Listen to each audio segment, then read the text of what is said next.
Hi friends, welcome to cooking Tamil சேனலில் நம்ம இன்றைக்கி பார்க்க போகிறது ரொம்பவே டேஸ்டியான மஷ்ரூம் கிரேவி எப்படி பண்ணுறது அப்படிங்கிறது தான் பார்க்க போகிறோம். இது ரொம்பவே டேஸ்ட்டாக இருக்கும். கண்டிப்பாக நீங்கள் செய்து பாருங்கள். இந்த வீடியோ பார்க்குறதுக்கு முன்னாடி நீங்கள் என்னோடய சேனலை சப்ஸ்கிரைப் பண்ணலன்னா மறக்காமல் என்னோடய சேனலை சப்ஸ்கிரைப் பண்ணுங்கள். அதே மாதிரி பக்கத்தில் ஒரு பெல் பட்டனையும் மறக்காமல் கிளிக் பண்ணிவிடுங்க. இப்போ நம்ம வாங்க வீடியோக்குள்ளே போகலாம். இது பார்த்திங்கன்னா ரொம்பவே டேஸ்ட்டாக இருக்கும். அதேமாதிரி செய்கிறதும் ரொம்ப ஈஸி. வீட்டில் இருக்க பொருளை வச்சு நம்ம செஞ்சு முடிச்சிடலாம். மஷ்ரூம் மட்டும் நமக்கு தேவையான டைமில் வாங்கிக்கலாம். வாங்க இதை எப்படி செய்கிறது அப்படிங்கிறத நம்ம இப்போ பார்க்க போகிறோம். ஃபஸ்ட்டு இது செய்கிறதுக்கு முன்னாடி மஷ்ரூமை நல்லா கட் பண்ணிவிட்டு நல்லா கழுவி எடுத்துக்கோங்க. மண் எதுவும் இல்லாமல், அதில் அதிகமாக மண் இருக்கும், கொஞ்சம் தூசிலாம் நிறையாவே இருக்கும். அந்த மாதிரி எதுவும் இல்லாமல் நல்லா கழுவி எடுத்துக்கலாம். கழுவி எடுத்துகிட்டு அதை ரெண்டு ரெண்டாக நம்ம கட் பண்ணி எடுத்துக்க போகிறோம். எடுத்துகிட்டு நம்ம இதை செய்ய ஆரம்பிக்கலாம். வாங்க இதை எப்படி செய்கிறது அப்படிங்கிறத பார்க்கலாம். இப்போ ஒரு கடாயில் நான் தேவையான அளவு எண்ணெய் விட்டுருக்கேன். பாருங்கள், இதில் கட் பண்ணி வச்சுருக்க இஞ்சி பொடிசாக இதை நான் கட் பண்ணி எடுத்துருக்கேன். அதே மாதிரி பூண்டும் பொடிசாக கட் பண்ணி எடுத்துருக்கேன். இந்த ரெண்டையுமே லைட்டாக வதக்கிக்கலாம். இது பொடிசாக நல்லா நறுக்கி எடுத்துடுங்க.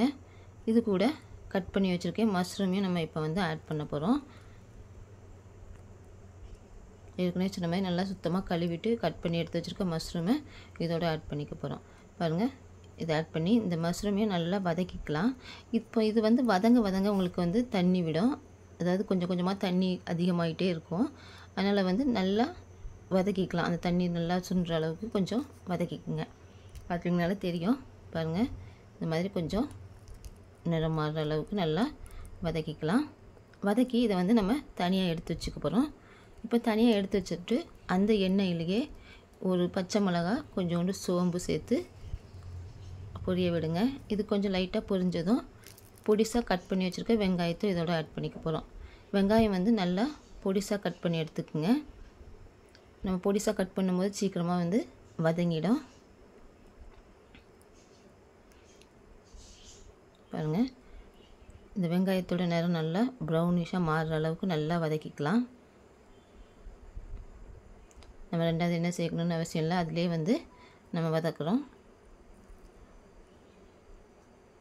இந்த வெங்காயம் நல்லா பொன்னிறமாக வதங்கும்போது நீங்கள் சப்போஸ் உங்களுக்கு வதங்க டைம் எடுக்கும் அப்படின்னா கொஞ்சமாக உப்பு சேர்த்துக்குங்க, சீக்கிரமாக வதங்கிடும். இப்போது வெங்காயம் நல்லா வதங்கிடுச்சு. இப்போது நம்ம கட் பண்ணி வச்சுருக்க தக்காளியை இதோட ஆட் பண்ணிக்கலாம். இப்போ நான் 2 தக்காளி எடுத்திருக்கேன். இதையும் இதோட ஆட் பண்ணி நல்லா வதக்கிக்கலாம். தக்காளி நல்லா மசியணும். மசிகிற அளவுக்கு நல்லா வதக்கி எடுத்துக்குங்க. பாருங்கள், நல்லா மசிஞ்சிருக்கு தக்காளி. இந்த அளவுக்கு நல்லா மசிகிற அளவுக்கு நம்ம இதை நல்லா வதக்கினா தான் அதோடய வாசனை, டேஸ்ட்டு எல்லாமே நல்லாயிருக்கும். இப்போ இதுக்கு தேவையான மசாலா ஆட் பண்ணிக்க போகிறோம். 1 ஸ்பூன் மஞ்சள்தூள் சேர்த்துருக்கேன். இதே அளவுக்கு 1 ஸ்பூன் நம்ம மிளகாத்தூள் சேர்த்துக்கலாம். காரத்துக்கு ஏற்ற மாதிரி நீங்கள் உங்களோட காரத்துக்கு ஏற்ற மாதிரி சேர்த்துக்குங்க. இந்த மிளகாத்தூள் மஞ்சத்தூளோட பச்சை வாசனை போகிற அளவு வதக்கிக்கலாம்.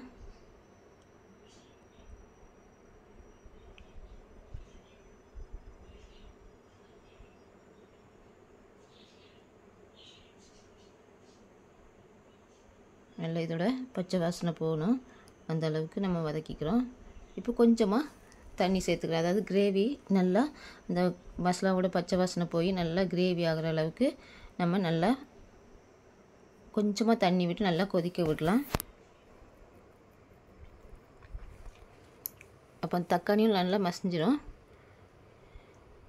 இப்போ இதில் கொத்தமல்லியோட இலையை எடுத்து நல்லா அரைச்சி வச்சுருக்கேன். அதாவது அது தண்டு பகுதி இல்லாமல் அந்த கொத்தமல்லியோட இலையை மட்டும் எடுத்து நல்லா பேஸ்ட்டாக அரைச்சி வச்சுருக்கேன். அதை இதோட ஆட் பண்ணி நல்லா கிளறிக்குங்க.